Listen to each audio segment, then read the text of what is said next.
আজকে আমরা যে গল্পটা নিয়ে কথা বলবো সেটা এক কথায় অসাধারণ।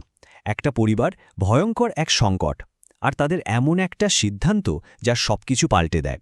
চলুন একদম গল্পের ভেতরে ঢুকে পড়া যাক। গল্পের শুরুতেই এই প্রশ্নটা নিয়ে একটু ভাবা যাক। যখন পরিস্থিতি একেবারে হাতের বাইরে, যখন বেঁচে থাকাটাই কঠিন হয়ে দাঁড়ায়, তখন সততার দাম ঠিক কতটা? এই প্রশ্নটা কিন্তু পুরো গল্পের মূল সুরটা বেঁধে দেবে। গল্পটা শুরু হচ্ছে এক ভয়ঙ্কর ঝড়ো রাত দিয়ে। সোহাগ আর ফুলি, এক জেলে পরিবার, প্রকৃতির এক ভয়াবহ তাণ্ডবের মধ্যে আটকা পড়েছে। আর এই ঝড় যেন শুধু বাইরে নয়, তাদের জীবনের ভেতরেও চলছিল। একবার শুধু তাদের অবস্থাটা কল্পনা করুন। যে নৌকাটা চালিয়ে তাদের পেট চলত সেটাই ভেঙে গেছে। মহাজনের কাছে দেনার পাহাড়, নতুন করে ঋণ পাওয়ারও কোনো রাস্তা নেই। আর ঘরে খাবার কিচ্ছু নেই। ছোট্ট মেয়ে টুনটুনিকে খাওয়ানোর মতো শুধু একটু ভাতের ফ্যান আছে। মানে চারদিকে শুধু ঘোর অন্ধকার। আর এই চরম হতাশার মুহূর্তে ফুলির মুখ থেকে বেরোনো কথাগুলো শুনুন। আমার মেয়ে ভাতের জন্য কাঁদছে, আমার তো মনে হচ্ছে আজ রাতেই সব শেষ হয়ে যাবে। ভাবা যায় একজন মা কতটা অসহায় হলে এমন কথা বলতে পারেন। যখন মনে হচ্ছে সব আশা শেষ, ঠিক তখনই গল্পের মোড়টা ঘুরে গেল। ঝড়ের শোঁ শোঁ শব্দকে ছাপিয়ে হঠাৎ শোনা গেল একটা গাড়ির হর্ন। এত রাতে এই ঝড়ের মধ্যে কে আসতে পারে? গাড়িতে ছিলেন এক ধনী দম্পতি, আজম আর নুরা। ঝড়ের মধ্যে পথ হারিয়ে তাদের গাড়িটা কাদায় ফেসে গেছে। দেখুন কি অদ্ভুত পরিস্থিতি। তাদের এত ধন সম্পদ, কিন্তু সেই রাতে প্রকৃতির কাছে তারা ছিলেন একেবারে অসহায়। সোহাগ আর ফুলির নিজেদেরই মাথা গোজার ঠাঁই নেই, কিন্তু তারা এক মুহূর্তও ভাবেননি। সাথে সাথে ওই বিপদে পড়া দম্পতিকে আশ্রয় দিলেন, শুকনো কাপড় দিলেন। আজমেরের কথাগুলোই বলে দেয় পরিস্থিতিটা কী ছিল। আমরা ভেবেছিলাম বাঁচব না, আপনার ঘরের আলো দেখে মনে হলো যেন প্রাণ ফিরে পেলাম। ওই ভাঙা ঘরটাই যেন তাদের কাছে একটা রাজপ্রাসাদ হয়ে উঠেছিল। আর এখান থেকেই গল্পটা একটা অন্য মাত্রায় চলে যাচ্ছে। এটা ছিল সোহাগ আর ফুলির জন্য এক কঠিন পরীক্ষা। একদিকে পেটের জ্বালা, চরম অভাব, আর অন্যদিকে তাদের মনুষ্যত্ব, তাদের নীতি।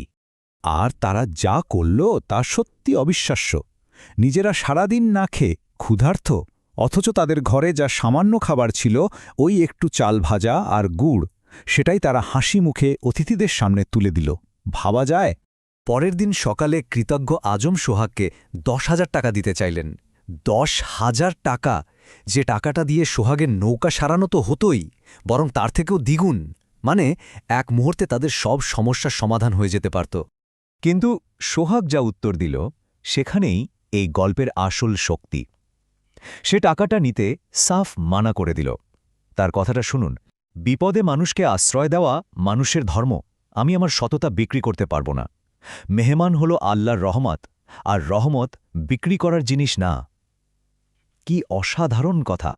ব্যাপারটা এমন না যে শুধু সোহাগ একাই সিদ্ধান্ত নিয়েছিল। তার স্ত্রী ফুলিও কাঁধে কাঁধ মিলিয়ে তার পাশে ছিল। সেও বিশ্বাস করত যে এই টাকাটা নিলে তাদের সম্পর্কের পবিত্রতাটাই নষ্ট হয়ে যাবে। চরম অভাবের মুখেও নীতিতে কি অসম্ভব দৃঢ়তা! তো অতিথিরা চলে গেল, কিন্তু সোহাগদের অবস্থা আরও খারাপ হতে শুরু করল। ঘরে যা ছিল সব শেষ, তারা প্রায় না খেয়ে থাকার পর্যায়ে চলে গেল। মনে প্রশ্ন আসতেই পারে, সততার কি তাহলে কোনো পুরস্কার নেই? ঠিক 3 দিন পর, যখন ক্ষুধায় তাদের প্রাণ যায় যায় অবস্থা, সব আশা প্রায় নিভে গেছে, ঠিক তখনই তারা দেখল আজম আর নুরার গাড়িটা ফিরে আসছে। আর শুধু গাড়ি নয়, পিছনে একটা বিশাল ট্রাকও ছিল। কি হতে চলেছে এবার? তাদের সততার ফলটা এবার দেখুন। এক পাশে তাদের আগের অবস্থা, আরেক পাশে পরের অবস্থা। কোথায় ছিল ভাঙা নৌকা, আর এখন নতুন নৌকা। ঋণের বোঝা থেকে একেবারে মুক্তি, আর হতাশার বদলে স্বনির্ভরতার এক নতুন শুরু। পরিবর্তনটা একবার দেখুন।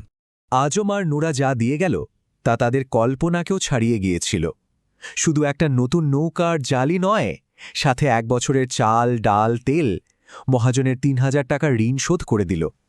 এমনকি ভবিষ্যতে সোহাগ যত মাছ ধরবে তার ন্যায্য দাম পাওয়ারও ব্যবস্থা করে দিল। আর ছোট্ট টুনটুনির জন্য নতুন জামা, খেলনা তো ছিলই। এই ঘটনাটা শুধু সোহাগ বা ফুলিকে পুরস্কৃত করেনি, এটা আজম আর নুরাকেও একটা বিরাট শিক্ষা দিয়েছিল। চলুন গল্পের একেবারে শেষ পর্যায়ে চলে এসেছি আমরা, যেখানে মূল শিক্ষাটা স্পষ্ট হয়ে উঠবে। আজমের নিজের মুখ থেকেই শোনা যাক সেই উপলব্ধির কথা। তিনি বলেছিলেন, অট্টালিকা থাকলেই মানুষ বড় হয় না, বড় হতে হলে আপনার মতো বিশাল কলিজা লাগে। আপনার আমাদের তা শিখিয়েছেন। তিনি বুঝতে পারলেন আসল সম্পদ টাকা পয়সা নয়, আসল সম্পদ হল মানুষের সততা, তার মহৎ হৃদয়। এই অসাধারণ গল্পটা শেষে একটা প্রশ্ন রেখে যেতে চাই। সোহাগের কাছে তার সততা ছিল সবচেয়ে দামি। আমাদের জীবনেও তো এমন কিছু নীতি বা আদর্শ থাকে যা কোনো কিছুর বিনিময়ে বিক্রি করা যায় না। সেই অমূল্য জিনিসটা কি? এটা নিয়ে ভাবার অবকাশ রইল।